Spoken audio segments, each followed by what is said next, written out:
After the finale of Maul Shadow Lord, there's something I want to talk about. After being on the run from crime lords, the Empire, and the Inquisitors, the season finale of Maul Shadow Lord pits all of the main characters against the big man himself, Darth Vader. The only thing I thought that sucked about Vader's appearance in the show was that he didn't speak. If they keep using Vader in all the new Star Wars shows, they're not going to be able to keep him silent for long. Which is what I wanted to talk about in this video. How should animated Star Wars media create Darth Vader's voice? The way I see it, they've got two options. Option 1, use the AI voice that they used in Obi-Wan Kenobi. Now, I understand the controversies surrounding using AI-generated voices instead of hiring actual voice actors, but with a voice that's iconic as Vader's, that's not something that you can just replace. It's the same with Peter Cullen as Optimus Prime or James Woods as Hades. In fact, before he died, James Earl Jones himself gave Lucasfilm permission to use the AI-generated voice whenever they want. Even Jones's family supported the AI voice, saying that his voice was, and I quote,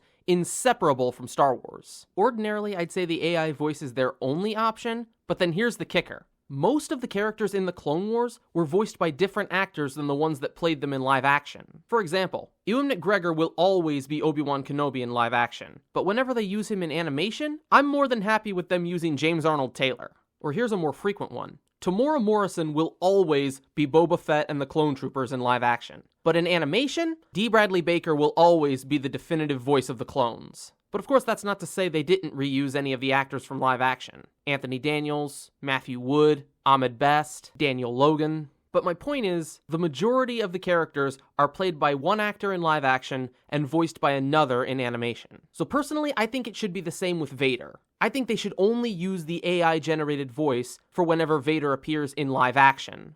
And whenever they use him in animation, like maybe the next season of Maul Shadow Lord, they should hire a legitimate voice actor to do an impression of James Earl Jones. Of course, that begs the question, who?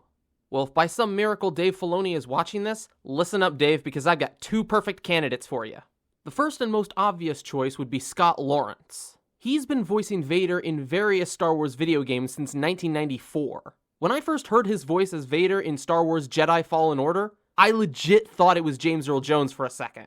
And keep in mind, the Star Wars Jedi games are technically canon. So, by proxy, that would also make Scott's Vader voice canon. So why not bring it to television?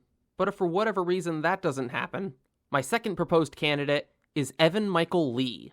Evan may be a lesser-known voice actor, but that doesn't make him less talented. I especially loved his voice as Jazz in Transformers 1. But the reason I think he would be a great Vader was because of a video he posted over 3 years ago, where he dubbed over some of Vader's lines from The Empire Strikes Back. He was spot on, and I think studios would be dumb to not at least consider him for the role of Darth Vader.